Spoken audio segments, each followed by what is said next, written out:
ప్రపంచంలోని అత్యంత ఎత్తైన భవనం అనగానే మనకు ముందుగా దుబాయ్లోని బుర్జ్ ఖలీఫానే గుర్తొస్తుంది. ఈ బిల్డింగ్ గిన్నిస్ వరల్డ్ రికార్డ్స్ తో పలు ప్రపంచ రికార్డులను సొంతం చేసుకుంది.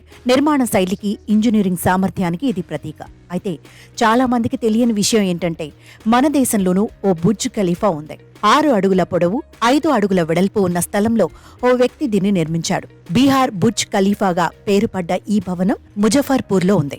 ఈ బుర్జ్ ఖలీఫా వీడియో ప్రస్తుతం నెట్టింట వైరల్ గా మారింది. దీన్ని షేర్ చేసిన నెటిజన్ ఈ భవనాన్ని స్థానికులు ముచ్చటగా ఈఫిల్ టవర్ అని పిలుస్తుంటారని కూడా తెలిపాడు. ముజఫర్పూర్లోని గన్నీపూర్ ప్రాంతంలో ఉంది భవనం. 6 అడుగుల పొడవు, 5 అడుగుల వెడల్పు ఉన్న స్థలంలో దీన్ని నిర్మించారు. ఇది ఓ టూరిస్ట్ అట్రాక్షన్ అని కూడా సదరు నెటిజన్ చెప్పుకొచ్చాడు. దీన్ని చూసేందుకు జనాలు ఎక్కడెక్కడి నుంచో వస్తుంటారట.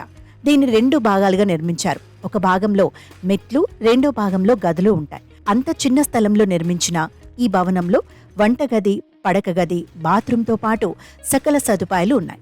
2015లో సంతోష్ అనే వ్యక్తి తన భార్యకు బహుమతిగా దీన్ని నిర్మించాడని అక్కడి వారు చెబుతున్నారు. పెళ్లైన తర్వాత అతడు తన భార్యతో కలిసి ఈ చిన్న జాగాను కొనుగోలు చేశాడట. కానీ అంత చిన్న జాగాలో ఉండటం వారికి కష్టంగా మారింది.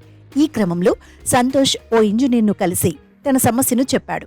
దీంతో ఆ ఇంజనీర్ ఇలాంటి డిజైన్తో భవనాన్ని నిర్మించి ఇచ్చాడట. ప్రస్తుతం ఈ భవనాన్ని అద్దెకు ఇచ్చారు. కానీ దీని స్పెషల్ లుక్ చూసి అబ్బురపడుతూ ఉంటారట సందర్శకులు.